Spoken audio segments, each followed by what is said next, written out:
काकी। उस दिन बड़े सवेरे जब श्यामू की नींद खुली तब उसने देखा घर भर में कोहराम मचा हुआ है।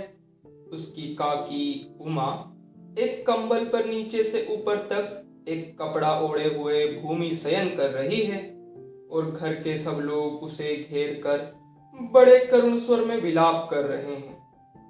लोग जब उमा को शमशान ले जाने के लिए उठाने लगे तब श्यामू ने बड़ा उपद्रव मचाया। लोगों के हाथों से छूटकर वह उमा के ऊपर जा गिरा। बोला, काकी सो रही है, उन्हें इस तरह उठाकर कहाँ लिए जा रहे हो? मैं ना जाने दूं। लोग बड़ी कठिनता से उसे हटा पाए।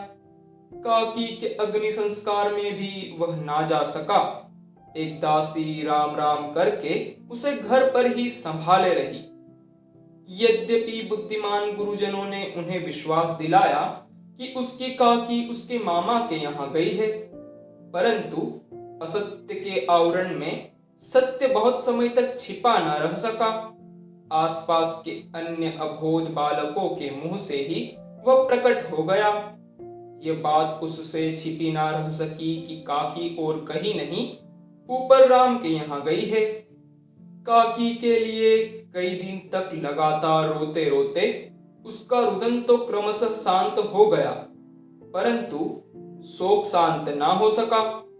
वर्षा के अनंतर एक ही 2 दिन में पृथ्वी के ऊपर का पानी अगोचर हो जाता है, परंतु भीतर ही भीतर उसकी आर्द्रता जैसे बहुत दिन तक बनी रहती है, वैसे ही उसके अंत स्थल में वह शोक जाकर बस गया था।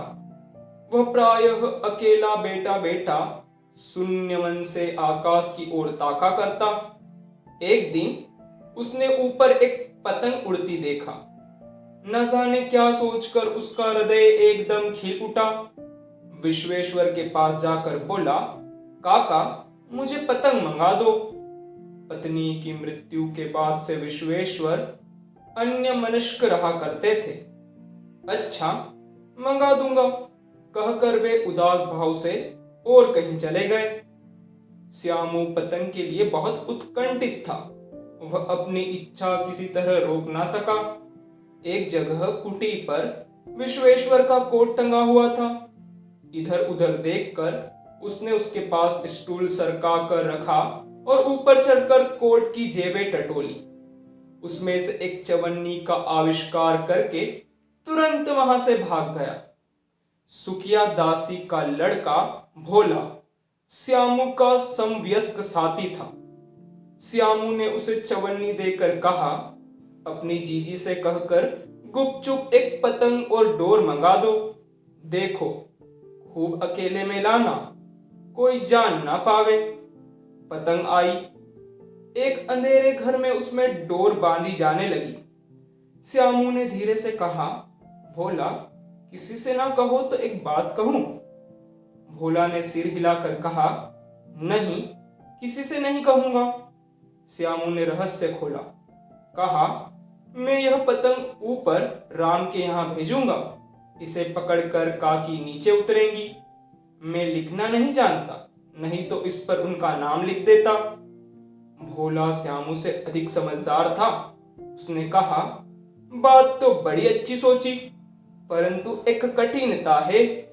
यह डोर पतली है, इसे पकड़कर काकी उतर नहीं सकती।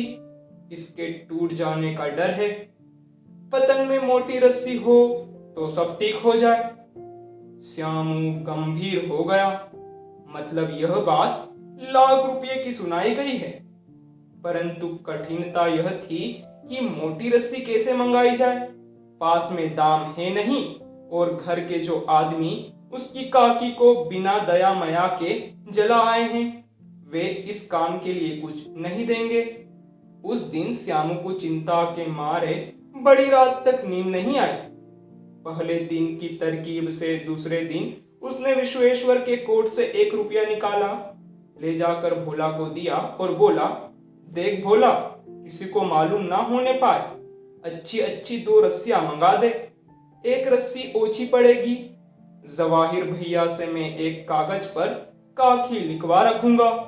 नाम की चीट रहेगी तो पतंग ठीक उन्हीं के पास पहुंच जाएगी। 2 घंटे बाद प्रफुल्ल मन से श्यामू और भोला अंधेरी कोठरी में बैठे बैठे पतंग में रस्सी बांध रहे थे। अकस्मात शुभ कार्य में विघ्न की तरह उग्र रूप धारण किए विश्वेश्वर वहां आ घुसा।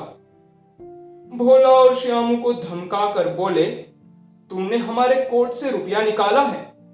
भोला सक पकाकर एक ही डाक में मुखबिर हो गया। बोला, श्यामू भैया ने रस्सी और पतंग मंगाने के लिए निकाला था। विश्वेश्वर ने श्यामू को 2 तमाचे जड़कर कहा, चोरी सीख कर जेल जाएगा। अच्छा, तुझे आज अच्छी तरह समझाता हूं, कहकर फिर तमाचे जड़े और कान मलने के बाद पतंग फाड़ डाला। अब रस्सियों की ओर देखकर पूछा, ये किसने मंगाई? भोला ने कहा, इन्होंने मंगाई थी।